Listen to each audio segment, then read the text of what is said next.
Yo, public service announcement. Just make sure when you're doing estimates, you're not overcomplicating it. I know I got a lot of guys waiting on me to release this, my whole process on how I'm doing it. They want to see, kind of copy, or not copy, but mimic what I'm doing. Just until then, just make sure you're not doing too much, because it's actually a deterrent. You know, your client doesn't need to know how much you're charging per square foot. They don't need to know how much you're charging per window. That's actually like a big no-no. They don't need to know how much you're charging per hour. That's not how you want to set it up. What you want to do is like give them an estimate. So like a house wash. Look at this guy. I love it. He's walking sideways down the road. Like instead of just cutting straight across, he's like walking at like a 10-degree angle. Jag off. But what was I saying? So you want to like make your estimate. So it just says like, you know, house wash $350, and then like 3 to 4 tops bullet points. Okay, such as low pressure safe on siding, sanitize and safely remove all organic growth,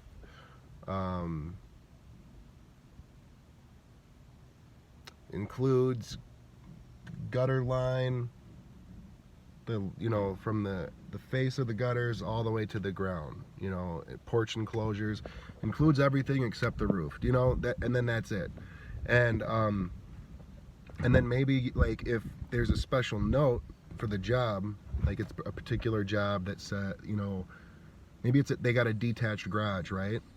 You could put in italics, like after the bullet points or before the bullet points, say this includes entire house and detached garage, and that's it. Simple, to the point. I don't want to call you out, buddy. I'm not going to say your name or anything, but you're not, and trust me, you're not the only one. If you end up watching this video, you're not the only one, and you're not even the worst of it. I've seen some insane looking estimates. But this guy had sent me a snap, and he included an aerial picture of the house, the measurements he took, broke down like this little bubble of like how much square footage down to the decimal points and how much he's charging per square foot, and came up with like $600 for something a little over 2,000 square, like a 2,200 square foot home. It's like $600 for a house wash, which is really high.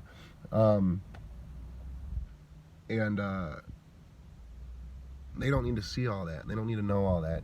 And that's the problem, is the square footage thing does not make sense, because if you were to charge per square footage the same as a 1,000 square foot house per square foot, the same for a 10,000 square foot house, your 10,000 square foot house would be astronomical. It would be an astronomical number. It wouldn't make sense. You have to factor in that, yes, it's a bigger job, but now you're cleaning, and you don't have to factor in at the drive time per square foot. Or not. That's not what I'm trying to say. But like, say right off the bat you have a $200 minimum or a $100 minimum, and then you charge for your whatever. I don't even want to get into like an example. I said what I said, and that's what I mean. You can't charge per square foot and have a flat rate. If you did, it would have to be something like. It would have to be something like 15 cents a square foot for anything under 2,000 square feet, and then anything over 5,000 square foot, it's like 10 cents a square foot or something. Just an example, not real numbers, but that's the point I'm trying to make. Is a bigger job, you actually charge a little less, because you're at one location, you're doing it all at once. There's jobs that are so big.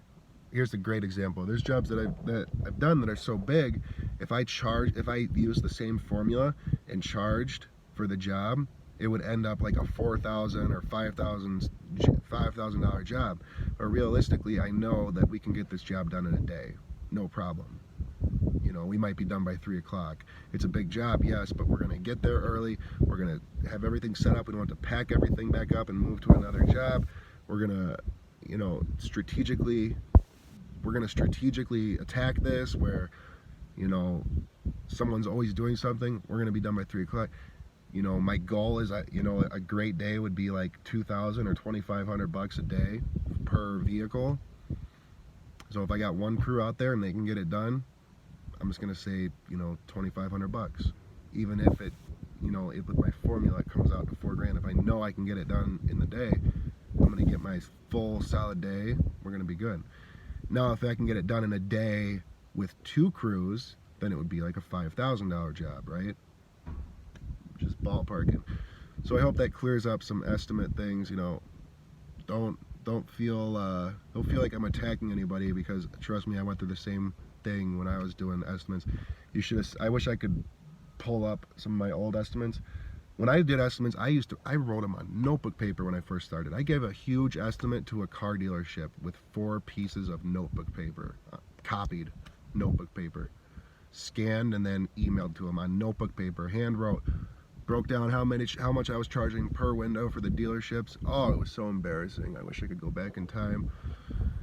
But I didn't know what I was doing. And that's why I make the videos, because some things that I find so like instinctive or so common sense, it brings me back to my roots, and I'm like, that stuff wasn't common sense. When you're getting into this and you really have no experience running a service business, or you have no experience with at all doing this stuff, there's things you gotta be aware of before you just jump into it.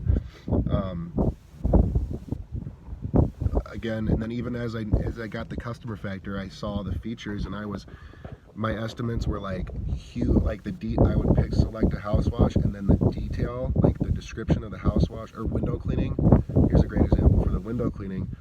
I had the description for what the window cleaning included: basic, deluxe, premium, and I went crazy. I had text that was pink, text that was blue, like super ridiculous. It almost hurt to read it. So much description, a paragraph explaining how the process works. We will arrive and we will greet ourselves and we will wear booties and use drop cloths and blah blah blah blah blah. Simple. Keep it simple. People don't want to read stuff. That's the challenge, is try to get as much description through and as little text as possible.